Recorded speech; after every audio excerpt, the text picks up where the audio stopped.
Hey, Phil, are you there? I hate to tell you this, but I might not be able to make it home tonight. Excuse me, you going to be late again? Or are you saying you're not coming home at all? You're staying overnight somewhere? Yeah, well, it's not decided yet, but the possibility of not coming home at all is pretty certain. Really? Did your company put out some policy for this winter? It's supposed to get bad today, so unless you're on the night shift, all employees are supposed to leave early because there might be transportation delays or something. Wasn't that what they announced last week? Yeah, that's what they said, all right, and I was all ready to leave when we got a call from one of our major clients. Apparently they encountered some serious system trouble on their main operating system. The weather is getting bad, but I can't just leave this and go home. We're talking about a major client, and we really have to handle it tonight. Yeah, I suppose it comes with the job, huh? Being a system engineer can get pretty hectic. They're always turning to you when there's even a tiny glitch. Anyway, this isn't the first time. Remember the one last year? How can I forget that? That was during the big hurricane, wasn't it? That was pretty bad. But this time at least I don't have to go on site. I can do this all remote, but the only problem is I have no idea when this can be solved. We tried several solutions, but it rejected them all. Really not sure what the problem is. Worst case scenario, it may take all night. If, by chance, we find a solution, I can get home, but if not, I may have to stay all night. I'm really sorry about this, Phil. I hope you understand. No problem. Just don't overdo it or anything. Rest when you can. Thanks. Oh, yeah. I hate to ask, but could you dump a cup of detergent in the washing machine and switch it on? It's ready to go. Huh? You want me to do the laundry? You know the dryer's on the blink. Can't hang it out to dry in this weather. Why bother?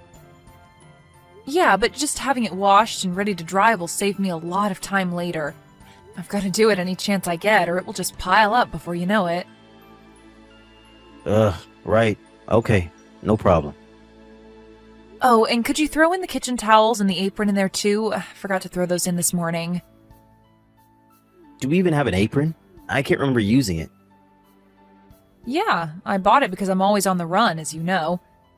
Didn't want to dirty up my suit in the morning. It saved me the other morning, actually. Splashed egg all over it. I left it on the kitchen table. Forgot to drop it in the washing machine this morning. It's bright blue. I can't miss it. Oh, okay. I'll check and see later on. You're doing remote work all day today, right? No change in schedule? You don't have to meet a client later or anything, right? Yep, that's right. As a matter of fact, I was in the middle of something just now. Oh, I'm sorry. I didn't realize. I thought you were on your lunch break. I'm sorry if I interrupted. Don't worry about it. After I finish this up, I'm done for the day, so no problem. Oh, okay, great. So you got the evening free then? All right then. I better be getting back to work. Gotta figure this thing out. If I'm lucky, I can get this done tonight. Wish me luck. All right, good luck.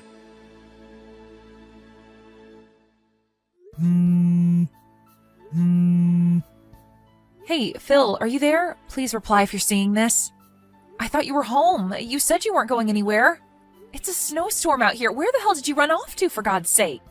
Did you look outside? Have you taken a look in front of the house? Can't you see the snow piled up on the front walkway? Apparently snow slid off the roof.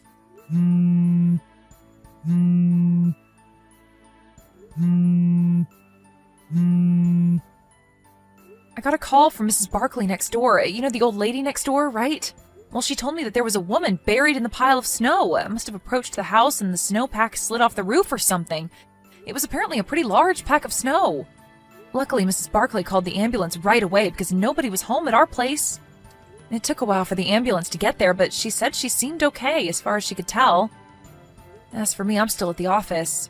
We solved that system error problem, but all transportation has been delayed. I have no way to get home because of this snow. I have no idea where you are, so I'm just relaying all this information. Just so you're aware, I can't believe you're not home, Phil. Where'd you go, for crying out loud? Contact me as soon as you see this message. I just hope you're not in trouble or anything. To be honest, I'm worried sick. Phil, are you there? Where the hell are you? I can't seem to get a reply from you. Are you even seeing this? I'm not even sure if you got back home or not. I don't see an icon on screen indicating you're seeing this. Do you even have the thing turned on? Or is your battery just dead and you can't charge it? What's going on, Phil? You're scaring me. I need a reply ASAP. We need to talk about what to do about that woman who was injured in front of our house. She's at the hospital over in Richmond. We can't just ignore her. She was injured on our property. We could get sued, so contact me right away after you see this. You do realize that you're in a real precarious situation here. I hope you're aware of that, Phil. What the hell is this, Melanie? What's with this message? Sending me crap like this? Is this some kind of gag you're pulling? What's up with this? Making up some far-fetched mumbo-jumbo about you being taken away by an ambulance? What's with this play act and exaggeration? This is not even funny at all, Melanie. And even involving Mrs. Barkley? She's just a little old lady, for God's sake. How could you get her involved in your little prank? It's like you're showcasing your frustration to everybody in this neighborhood. Aren't you in the least bit embarrassed by this dumb little charade? And where were you taken? You said Richmond. Are you talking about the big one on 5th Street? I don't really care, to be honest. I don't plan on visiting you there anyways. I mean, seriously, why would I after what you pulled? Huh? Pardon me? What are you saying? I'm still at the company. I really can't get out of this right now. I'm not sure I can get home right now. Hold on a second. Pardon me? And what the hell are you blabbering about? Phil, I'm really busy right now. I thought I explained it all to you. But you just messaged me about you getting buried in front of our house and that you were taken to the hospital. What was that all about then? Phil, are you even reading that message properly? Did you just glance at it? Sure sounds like it. Huh? Wait a second. You're telling me I read it all wrong? I'm pretty sure... Just read it over one more time, would you please? And this time, slowly, so that you understand the entire situation. What is this, Melanie? Some woman was hauled off to the hospital from our house? Are you serious? It says she got buried in snow in front of our house. Are you kidding me? What the hell happened? Come on, Phil. You did that, didn't you? Huh? Excuse me? What was that crap you said to me? You read that message from me all wrong. You thought it was me that got buried in snow, and you didn't give a hoot about me. You weren't even going to visit me at the hospital. Are you serious, Phil? Your outburst is all on record, so there's no use refuting any of it. You meant what you said. There is no denying the fact. Yeah, well, I just misinterpreted the message is all. I didn't mean it. I was upset. What can I say? Oh, really? Sure seemed like you meant it. Like I said, the line messages are left on record. There is no disavowing it now. I could even print it out if I wanted to. You want me to do that? Oh, yeah, and I just got a call from the hospital. They were finally able to identify that woman that was taken there. What? They said her name was Deborah Sinclair. Ring any bells? I wonder why she was at our home. Delivering something, perhaps? Or maybe visiting someone? Hold on a second. Did you just say Deborah Sinclair? I mean, just wanted to confirm, you know. That's right. Sure sounds like it rings a bell with you, Phil. On the other hand, I have no recollection of such a person. Who is this Deborah Sinclair? You know her, right? Who is she, Phil? I'm not sure. I thought it was you. Yeah, and? You thought it was me, so what? Forget what I said. It's nothing. It's kind of late to be saying any of that anyways. Pardon me? Phil, do you know how much time has passed since this Deborah was taken to the hospital? It was a pretty frantic situation that unfolded over there. All the neighbors were out, the ambulance blaring down the street. A couple of cop cars even showed up. In such a situation, don't you think they did a little background check regarding the whole thing? The cops aren't stupid, you know. What are you trying to say? Come right out and say it, Melanie. You got my undivided attention. Give it a go then. All right, if that's the way you want it, Phil. I know all about your little affair, Phil. That Deborah, she's your hot little babe, am I right? Wait, what? How do you... And you were seeing two separate girls. Really, Phil? I didn't realize you were such a low-life scumbag. Oh, wait a second. I was only... Why do you even know all this? Okay, you seem completely bewildered, so let me explain the whole thing to you, Phil. Once you found out I wasn't able to come home last night because of the system troubles we had at the client's place and the fact that the traffic was all disrupted due to the snow, you immediately contacted both Deborah and this other girl you're seeing. But apparently Deborah wasn't able to make it, so you decided to spend the day with your other lover. How am I doing so far, Phil? Did I miss anything? What I think you probably did was you decided to go and pick this girl up somewhere because of the snow. That left the house temporarily empty. But because you're so absent-minded and don't really think things through, or maybe it was you because you were so excited to see your lover. I don't know. Well, in your haste, you left the door unlocked. Huh? I'm pretty sure I... Then unexpectedly, Deborah decided to show up at the house. Was she there to surprise you? Or maybe she thought it over and decided she wanted to see her lover boy? Not sure. I guess when she arrived to find the front door open, she figured you were working inside and went in without calling out to you or bothering to knock. After all, you did tell her I wasn't coming home that night because of the snow. She went straight to the kitchen and put on my blue apron, the one I asked you to throw in the washing machine. Then she started cooking dinner for you, as if she were your wife. Wait, let me explain, Melanie. Then you came waltzing in with your other lover like nothing happened. You took one look in the kitchen and saw a woman standing there with a bright blue apron. You immediately thought it was me and thought your little love affair was exposed. In your panic-stricken way, you grabbed the woman, who you thought was me, from the kitchen and pushed her out the back kitchen door and onto the snow. You didn't even bother to check if the woman was me. Are you telling me that woman I tossed out was Debbie? Yep, that was Deborah. But you seem to prefer Debbie. You guys figured you couldn't very well have your fun and games with the wife at home, so you guys immediately left the house and locked the door on your way out. I have no idea where you guys went, but you were definitely with this other woman of yours, right? Well, we were... Hey, what happened to Debbie? I heard that when you tossed her out the door, she fell off the porch and broke her ankle. Apparently you told her, thinking it was me, of course, to stay in the snow to cool off or something to that effect. Debbie managed to make her way to the front door, but it was locked. When she tried to leave the house, she fell off the front porch and couldn't get up due to the severe pain in her ankle. It was really starting to snow about that time, and she gradually got covered in snow, and to make things worse, the snow piled on the roof slid off and buried her even further. She tried calling out, but snow really insulates sound. Did you know that? As you probably know, when it snows like that, there are hardly any people walking around in that kind of weather. It was just by chance that Mrs. Barkley was able to find her. It seems her dog ran off and she was out looking for him and found him snuffing around in the pile of snow in our front yard. I don't want to think about what would have happened to her if she hadn't found her. Immediately, she called the ambulance and was taken away to the hospital.